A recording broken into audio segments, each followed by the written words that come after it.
So, the British Empire, once the world's greatest empire, now mostly a chapter in history books and a nostalgic subject for period dramas.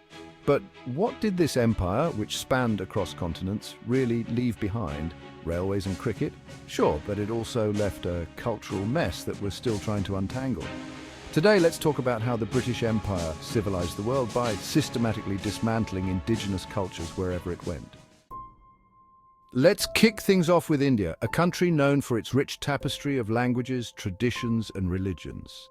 Before the British arrived, India was a cultural powerhouse, but the empire, in its infinite wisdom, decided that English should be the language of the elite.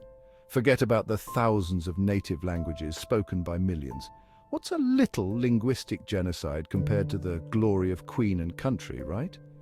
Today, English is still a dominant language in India, a constant reminder of how the British Empire managed to put a Made in Britain sticker on an entire culture. But hey, at least India got railways out of the deal, right? Sure, railways built to extract resources more efficiently and send them off to Britain. But let's not get bogged down in details. And it wasn't just India. Let's hop over to Australia, where the British decided that the best way to deal with the indigenous population was to simply act like they didn't exist. The concept of terra nullius, land belonging to no one, was the convenient legal excuse used to claim Australia as their own. The Aboriginal people? Just a minor inconvenience. Their rich culture and history? Well, who needs that when you can have convicts and colonies? Speaking of cultural erasure, let's not forget about Canada. There, the British and later the Canadian government came up with a brilliant idea: the residential school system. Indigenous children were taken from their families and forced into these schools where they weren't allowed to speak their own languages or practice their own cultures. The goal? To civilize them by stripping away everything that made them who they were. The impact of this policy is still felt today, as entire generations were robbed of their identity, culture, and language. And while we're talking about reshaping the world, let's take a look at Africa. The British, along with a few other European powers, carved up the continent like a Sunday roast, with little regard for the people living there.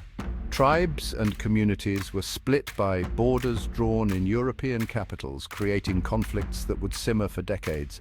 But who cares about the long-term consequences when you can have diamonds and gold, right?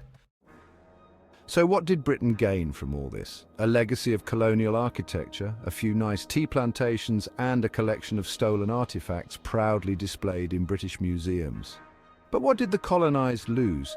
Languages, traditions, entire ways of life, systematically dismantled and replaced with British customs. But don't worry, they got railways, cricket, and a taste for afternoon tea in exchange. Seems fair, doesn't it? And let's not forget the economic toll. Colonized countries were drained of resources and wealth, their economies structured to serve British interests.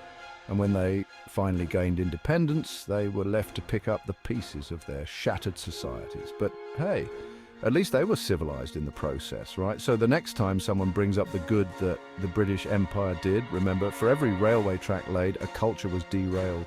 For every school built, a tradition was buried. But at least we have English breakfast in Downton Abbey, so it wasn't all bad, was it?